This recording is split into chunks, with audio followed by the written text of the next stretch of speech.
কপালে যতটুকু অংশ ঢেকে আছে ততটুকু তো পর্দা হচ্ছে, তাই না?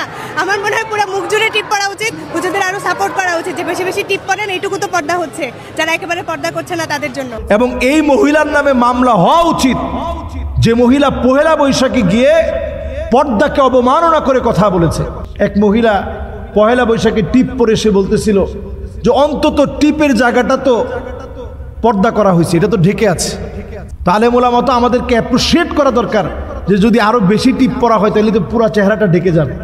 এই কথা যে নারী বলেছে তার ব্যাপারে মারাত্মকভাবে তার ব্যাপারে মানহানি মামলা তো করা উচিতই।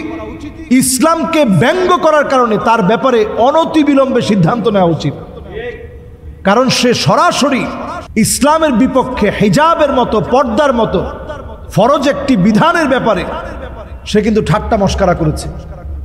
আপনি যদি ইসলাম না মানেন আপনি গুনাহগার হবেন, কিন্তু ইসলামের কোনো একটা বিধান নিয়ে আপনি যদি ঠাট্টা করেন আপনি সাথে সাথে কাফের হয়ে যাবেন। ইসলামের কোনো বিধান নিয়ে ঠাট্টা করার মতো কোনো সুযোগ নেই। তো এই টিপ কাণ্ড আমাদেরকে আরেকটা বার সজাগ করে দিয়েছে, নতুন করে যেহেতু তাদের নামে মামলা হয়েছে।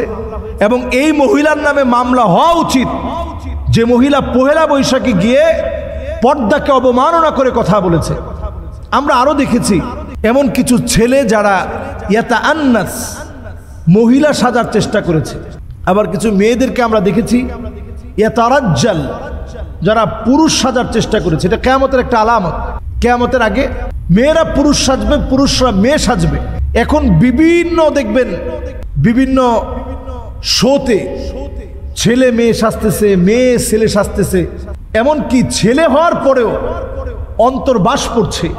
আমি আর ডিটেলস বলতে পারছি না, ডিটেলস বলাটা আমার জন্য কঠিন। অন্তর্বাস পরে বিভিন্ন শোতে পারফর্ম করছে, মেয়ে সাজার চেষ্টা করছে। যে মৌলবাদী বলে তারা আমাদেরকে যে কোনো সময় ঘায়েল করার চেষ্টা করে, আমাদের বিরুদ্ধে কথা বলার চেষ্টা করে। দাড়ি টুপিওয়ালা দেখলেই তারা নানাভাবে ছোট করার চেষ্টা করে। এবং আমরা দেখেছি এই পহেলা বৈশাখেও তার ব্যত্যয় ঘটে নাই। নানা রকমের এরকম ভিডিওগুলো আমাদের চোখের সামনে চলে আসে। সুতরাং এই সময়টা মুসলমানদের অত্যন্ত সজাগ থাকার সময়। নানা সুকৌশলে আমার দেশকে অনেকে অনেকভাবে কাজে লাগানোর চেষ্টা করবে। বিভিন্নভাবে এই সমাজের ভিতরে নারীদেরকে পুরুষের পোশাক পরিয়ে, পুরুষদেরকে নারীদের মতো পোশাক পরিয়ে। এটা কিন্তু আগে ছিল না। ছেলেরা মেয়েদের মতো পোশাক একেবারেই পরতো না। কিছুদিন আগেও এটা ছিল না। ইদানিং আমরা দেখতে পাচ্ছি এটা অহরহ হয়ে যাচ্ছে। তো এই যে একটা বর্তমানে এমন একটা সমাজ ব্যবস্থা চলে আসতেছে, যেই সমাজ ব্যবস্থার ভিতরে পুরুষেরা মহিলা সাজার একটা প্রবণতা দেখা দিয়েছে। এটা আযাব আসার কারণ, গজব আসার কারণ। কি কি আযাব আসবে? ফালিয়ারতাকিবু ইনদা যালিকা রিহান হামরা, আগুন আসার কারণ এটি, অদৃশ্য আগুন। ভূমিকম্প আসার কারণ এটি, ভূমি ধস হওয়ার কারণ এটি, আল্লাহর তরফ থেকে দুর্ভিক্ষ আসার কারণ এটি।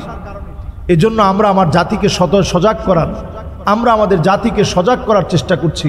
আল্লাহ আমাদেরকে তৌফিক দান করুক।